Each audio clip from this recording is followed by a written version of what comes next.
Tonight we have a story about a controversial treatment for cancer invented by a Winnipeg doctor. It's not new. In fact, Dr. John Davidson used it on hundreds of patients decades ago.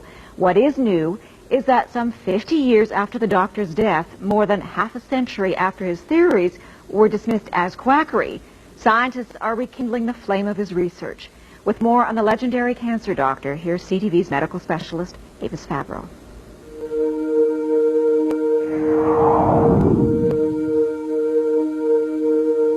His name was John Ralston Davidson, a respected family doctor in Winnipeg in the early 1900s. A great scientist as well as a great doctor.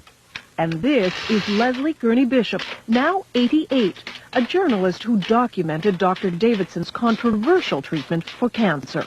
He never claimed that it cured it, but he said it would arrest it. Davidson spent years studying cancer, writing medical articles on his theories, which in hindsight were remarkable for his time. The doctor described cancer as a dietary deficiency, so he added generous amounts of vitamins to the patient's diet.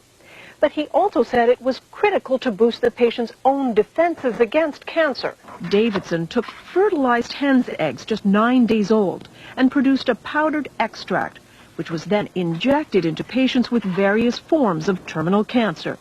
Like this boy, diagnosed with lymphatic cancer, notes show that with surgery, vitamins, and the extract, he returned to normal health.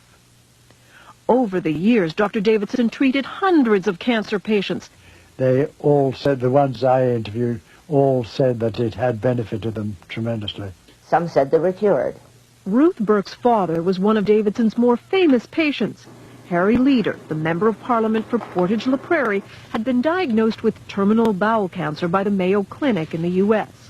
But under Davidson's treatment, he improved. It was controversial scientifically, but that really didn't affect Dad. He believed in it. But Davidson's medical colleagues thought the treatment was useless and repeatedly refused him research money. It's as though they'd been instructed by somebody, well, just tear him up, just tear him up. And they did. Frustrated with the lack of support, Harry Leader, with his own good health as proof, took Davidson's pleas for funding straight to Ottawa in 1944, directly to Prime Minister Mackenzie King. He never wanted any publicity from this. He simply wanted help for this man whom he felt could help humanity. The Prime Minister refused to fund Davidson's work. The doctor died 4 years later. He would die pretty well of a broken heart, if you know what I mean, because he had not been recognized. His cancer treatment thought to have died with him. But then 6 years ago, the treatment was rediscovered by a Toronto company. It hired researchers at Dalhousie University to test the theory. Could these embryonic chicken cells really be a cancer treatment? When research began, there was excitement. Davidson's extract, in many ways, could be a cancer vaccine. In 3 studies on mice, the compound apparently shrunk tumors. You have to be careful about raising people's hopes falsely. Jonathan Blay is one of the researchers looking at Dr. Davidson's extract. Davidson's extract, in many ways, could be a cancer vaccine. There could be things in the extract that promote a response against the cancer. But then suddenly, the research stopped. The then owners of the extract had financial problems. They stopped paying the researchers. Dalhousie was out some $60,000 and halted the experiments. The university would be interested in continuing the work because the results were very promising. But for nearly 5 years now, the capsules have simply laid on the shelf. One could easily walk away from and say, the heck with it.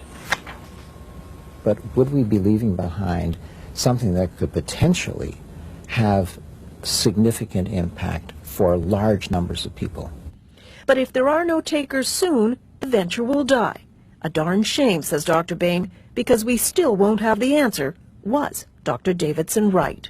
But if Dr. Davidson's extract does show the power to combat cancer, this could be not only one of the great human victories in overcoming disease, but it could also be one of the great human tragedies. A tragedy because for the last 50 years, a possible cancer treatment and its pioneer were forgotten. Avis Favreau, CTV News, Toronto.